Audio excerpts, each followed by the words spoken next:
ഒരുപോലെ സ്നേഹിച്ച വിശുദ്ധനെ കുറിച്ച് കേട്ടിട്ടുണ്ടോ? സ്നേഹം ജീവിതവൃതമാക്കിയ വിശുദ്ധ ഫ്രാൻസിസ് അസീസിയുടെ ജീവിതം നമുക്കൊന്ന് കേട്ടറിഞ്ഞാലോ? ഇറ്റലി എന്നൊരു രാജ്യത്ത്, അസീസി എന്നൊരു ദേശത്ത്, ധനികനായ കുടുംബത്തിൽ പിറന്നു വീണു സുന്ദരനായൊരു കുഞ്ഞു ഫ്രാൻസിസ്.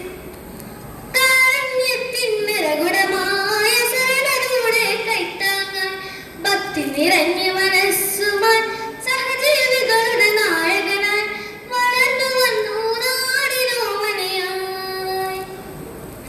അവനു ചുറ്റും പാട്ടുകൾ പാടി പക്ഷിക്കൂട്ടങ്ങൾ, ആനന്ദത്താൽ നൃത്തം വെച്ചു മൃഗങ്ങളൊക്കെയും. ആറ്റിൽ നിന്നും മീനുകളൊക്കെ അവന്റെ ഉറ്റവരായി അവരുടെ ഭാഷയിൽ മൊഴിയുകയായി ദൈവവചനങ്ങൾ, ദൈവവചനങ്ങൾ. ചുറ്റുകുപിയുള്ള ചെന്നായ, ആളെ പിടിക്കുന്ന ചെന്നായ, ചോര കുടിക്കുന്ന ചെന്നായ, പേടിച്ചു നാട്ടുകാർ നെട്ടോട്ടമായി ഫ്രാൻസിസ് പിതാവിന്റെ മുന്നിലെത്തി. അലറിപ്പാലും കുതിച്ചു ചാടി നാവും നീട്ടി ദ്രംഷ്ടൽ കാട്ടി തുറിച്ചു വന്നു കൺകളുമായി കുതിച്ചു വന്നു കൂരൻ ചെന്നായ. ശാന്തനായി കുരിശു നീട്ടിയ പിതാവിനു മുന്നിൽ സൗമ്യനായി വിനീതനായി കൂറ്റൻ ചെന്നായ. ആപലോപന കാഴ്ച കണ്ട് ജനങ്ങളൊക്കെയും കൈകൾ കൂപ്പി ശിരസ്സു നമിച്ചു പിതാവിനെ വാഴ്ത്തി, പിതാവിനെ വാഴ്ത്തി.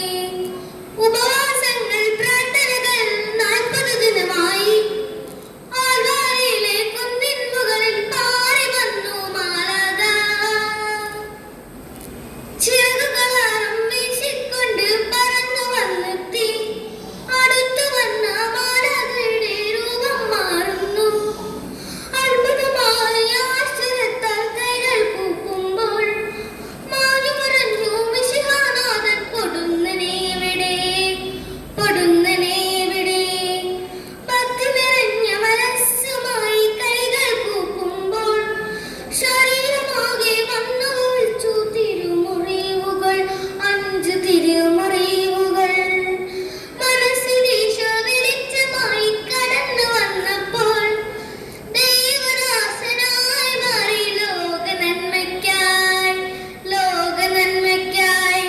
കൂട്ടുകാരെ, നമ്മൾ വിശുദ്ധ ഫ്രാൻസിസ് അസീസി പിതാവിൽ നിന്ന് മനുഷ്യ സ്നേഹവും സഹജീവി സ്നേഹവും ഉൾക്കൊണ്ടു നമ്മുടെ ജീവിതത്തിൽ നന്മയുടെ വെളിച്ചം പകർത്താം. ഏവർക്കും നന്ദി.